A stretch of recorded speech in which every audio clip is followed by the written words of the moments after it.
আসসালামু আলাইকুম দর্শক মন্ডলী, সবাইকে আমন্ত্রণ। আজকে নতুন একটা পেটিশন নিয়ে আপনাদের মাঝে হাজির হয়েছি।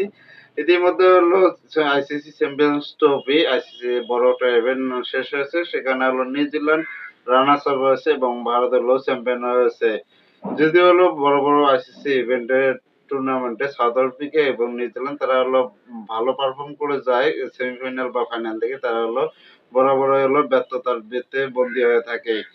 আর এই আইসিসি ইভেন্ট শেষ হওয়ার পর নিউজিল্যান্ড এবং পাকিস্তানের মধ্যকার তারা হলো ৫টি টি-টোয়েন্টি ম্যাচের সিরিজ খেলতে আগামীকাল হলো মুখোমুখি হচ্ছে ২ দল হ্যাগলে ওভালে।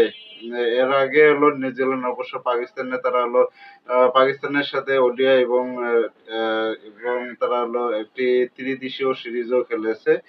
সব জায়গায় হলো নিউজিল্যান্ডে অবশ্য জয়লাভ করেছে। আর যদি আমরা টি-টোয়েন্টি ২ দলের একটু রেকর্ড দেখি এই মুহূর্তে, সেক্ষেত্রে হলো ২ দলে হলো টি-টোয়েন্টিতে মোট ৪৪ বার মুখোমুখি হয়েছে। এর মধ্যে হলো পাকিস্তান জিতেছে হলো ২৩টি টি-টোয়েন্টি এবং হলো নিউজিল্যান্ড তারা হলো ১৯টি টি-টোয়েন্টি ম্যাচ জয়লাভ করেছে এবং ২ দলের মধ্যকার ২টি খেলা হলো পরিত্যক্ত হয়েছে।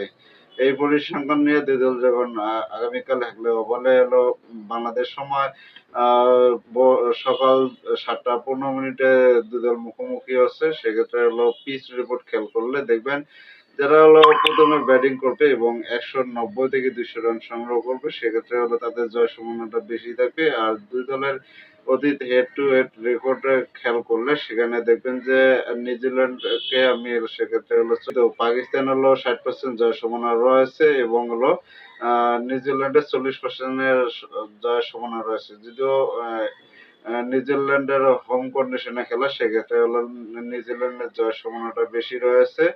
আমি নিউজিল্যান্ডকে অবশ্য হলো এই ম্যাচে পাকিস্তান এবং নিউজিল্যান্ডের এই ৫ টি ম্যাচের টি-টোয়েন্টি সিরিজে ১ম টি-টোয়েন্টিতে অবশ্য নিউজিল্যান্ডকে এগিয়ে রাখছি। নিউজিল্যান্ডের জয়ের সম্ভাবনাটা বেশি রয়েছে।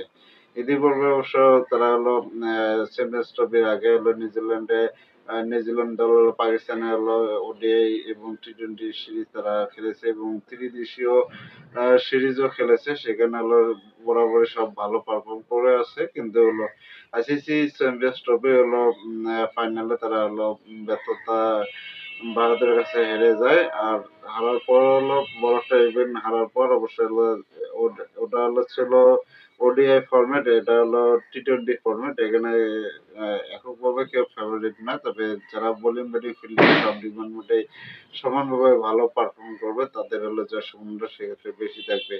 আপনারা কাকে কত পার্সেন্ট এগিয়ে রাখছেন অবশ্যই কমেন্ট করে জানাবেন।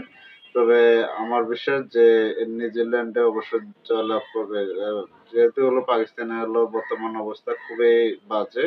তারা হলো নিউজিল্যান্ডের সঙ্গে খারাপ করেছে এবং হলো ত্রিদেশীয় সিরিজ সেখানেও বাজে পারফর্ম করেছে এবং ওডিআই ফরম্যাট খেলেছে। এখন হলো টি-টোয়েন্টি ফরম্যাটে ২ দল মুখোমুখি হচ্ছে। আপনাদের মতে কে এগিয়ে থাকবে? দর্শক মন্ডলী, আপনাদের মতামত জানাতে পারেন। ২ দলের ভিতরে কে জয়লাভ করবে? আমার প্রেডিকশন এর সাথে আপনাদের প্রেডিকশন এর কতটা মিল রয়েছে?